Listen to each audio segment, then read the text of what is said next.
ದಾಳಿ ನಡೆದಿಲ್ಲ. ನೀವು ಪಾಕಿಸ್ತಾನದಲ್ಲಿ ಅವ್ರದ್ದು 11 ಏರ್ ಬೇಸ್ಗಳನ್ನ ಹೊಡೆದು ಬಿಸಾಕಿದ್ದಾರೆ. 2008ರಲ್ಲಿ ಮುಂಬೈ ಅಟ್ಯಾಕ್ ಆಯಿತು, 180 ಜನ ಸತ್ತೋದ್ರು. ಆವತ್ತು ಅಜ್ಮಲ್ ಕಸಬನ್ನು ಸಾಕ್ಷಿಯಾಗಿ ಹಿಡಿದಿಟ್ಟಿದ್ರು ಕೂಡ ಆಗಿನ ಪ್ರಧಾನಿ ಮನಮೋಹನ್ ಸಿಂಗ್ ಇರ್ಬೋದು, ಅವರ ಜುಟ್ಟನ್ನು ಹಿಡ್ಕೊಂಡಿದ್ದಂಥ ಸೋನಿಯಾ ಗಾಂಧಿ ಇರ್ಬೋದು, ಪಾಕಿಸ್ತಾನಕ್ಕೆ ಅವ್ರ ಮೇಲೆ ಒಂದು ಪಟಾಕಿನೂ ಹಾಕಲಿಲ್ಲ. ಆದರೆ ನಮ್ಮ ಪ್ರಧಾನಿ ನರೇಂದ್ರ ಮೋದಿಜಿಯವರು ಈ ಸರಿಯಾದ ಪಾಠ ಕಲಿಸಿ ಹೊಡಿತೀವಿ ಅಂತ ಹೇಳಿ ಅವರ ನ್ಯೂಕ್ಲಿಯರ್ ಇನ್ಸ್ಟಾಲೇಷನಿಂದ ಹಿಡಿದು ಪ್ರತಿಯೊಂದು ಕಡೆನೂ ಕೂಡ ಮಿಸೈಲ್ ಅಟ್ಯಾಕ್ ಮಾಡಿದ್ದಾರೆ.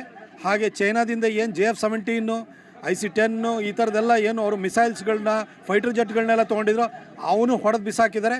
ಇವತ್ತು ಚೈನೀಸ್ದು ಏನು ಡಿಫೆನ್ಸ್ ಎಕ್ವಿಪ್ಮೆಂಟ್ ಇತ್ತು, ನೆನ್ನೆ ಶೇರ್ ಮಾರ್ಕೆಟಲ್ಲಿ 9% ಶೇರ್ ಬಿದ್ದೋಗಿದೆ. ಅಂದರೆ ನಮ್ಮ ಭಾರತದ ಬ್ರಹ್ಮೋಸ್ ಅನ್ನೋದು ಇರ್ಬೋದು, ಆಕಾಶ್ ಇರ್ಬೋದು, ಪಿನಾಕ ಇರ್ಬೋದು, ಯಾವ ರೀತಿ ಚೈನಾದವರು ಭಾಳ ಪ್ರಬಲವಾದ ದೇಶ, ಭಾಳ ಹೈಲಿ ಅಡ್ವಾನ್ಸ್ಡ್ ಎಕ್ವಿಪ್ಮೆಂಟ್ಸ್ ಇದೆ, ಅವ್ರ ಹತ್ರ ಮಿಲಿಟ್ರಿ ಫೈಟರ್ ಜೆಟ್ಸ್ ಇದೆ ಅಂತ ಹೇಳಿದಲ್ಲ, ಈ ಒಂದು ಮಿತ್ತನ್ನು ಬ್ರೇಕ್ ಮಾಡಿಬಿಟ್ಟಿದ್ದಾರೆ.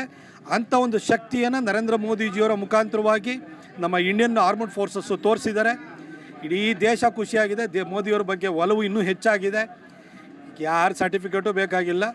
ಇವತ್ತು ಚೈನಾದ ಡಿಫೆನ್ಸ್ ಇಂಡಸ್ಟ್ರಿನೇ ಇವತ್ತು ಬಿದ್ದೋಗಿದೆ, ಮುಳುಗ್ತಾ ಇದೆ ಅಂತಂದರೆ ಇದು ಭಾರತದ ಶಕ್ತಿಯ ಒಂದು ಶ್ರೇಷ್ಠತೆಯನ್ನು ಸಾರ್ತಾ ಇದೆ.